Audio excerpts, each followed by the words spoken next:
আচ্ছা, তোমার এতদিনের ডায়েট রুটিনটা আমাদের সাথে শেয়ার করো। ডায়েট রুটিন বলতে আমার হচ্ছে মর্নিংয়ে, যেটা আমার বন্ধুরা সবাই এখন যারা জিম করছে নতুন করে তাদের জন্য ভালো, এটা জানা দরকার। আমরা যারা প্রত্যেকেই জিম করি সবারই একটা হেলদি লাইফস্টাইল থাকা দরকার। তো বর্তমানে এখন আমি যে রুটিনটা ফলো করছি, নর্মালি আমি বয়েলের উপরেই চলছি, যেহেতু আমার এখন ডায়েট ফেসে চলছে। মর্নিংয়ে আমি ব্রেকফাস্টে করছি হচ্ছে ওটস, তার সাথে আলমন্ডস, কিশমিশ, পারলে একটু হানি 1 চামচ দিয়ে নিয়ে তোমরা খেতে পারো, বা তার সাথে ওটসের জায়গায় ডালিয়াও খেতে পারো।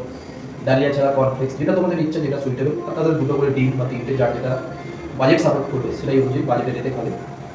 মর্নিংয়ের ব্রেকফাস্টের পর তোমরা আসবে ইভিনিংয়ে। লাঞ্চে যেরকম আমাদের থাকে রুটি, তার সাথে বয়েল সবজি। তার বয়েল সবজি বলতে থাকে হচ্ছে বয়েল চিকেন, তার সাথে ব্রোকলি বা বিভিন্ন ধরনের সবজি, বা না তো নর্মাল তোমরা রাজমা, পনির, কাবলি ছোলা এগুলোও তার সাথে খেতে পারো। এবার যারা বলতে চাইছো রুটি খাবে না, তারা সেই জায়গায় ভাত অ্যাড করতে পারো, কোনো তাদের প্রবলেম নেই। এবার তোমার লাঞ্চেই হয়ে যাচ্ছে, তুমি একটা স্লো ন্যাপি নিতে, বা তার আগে ন্যাপি নেওয়ার আগে কিছু একটা হালকা করে খেয়ে নিতে পারো, যেটা হচ্ছে ফ্রুটস। ফ্রুটসের মধ্যে পাপায়া এখন খুবই ভালো, পাপায়া খেতে পারো, পেট তোমাদের ঠান্ডা হবে।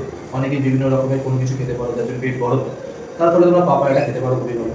তার সাথে ম্যাঙ্গো আছে, লেবু আছে, অরেঞ্জ, যে কোনো কিছু তোমরা খেতে পারো, খুবই ভালো। আর না, এটা তোমরা যেরকম নর্মালি যে যার মতো কোনো অসুবিধা নেই, এক বাটি বয়েল সবজিও খেতে পারো, তার সাথে রুটি নিতে পারো একটা দুটো, বা নর্মালি কোনো রকম ঘরেতে যদি ভাত দেয়, কারণ ভাতই খাও, যার যেটা বাড়ির সব সাপোর্ট করো সেটাই তোমরা।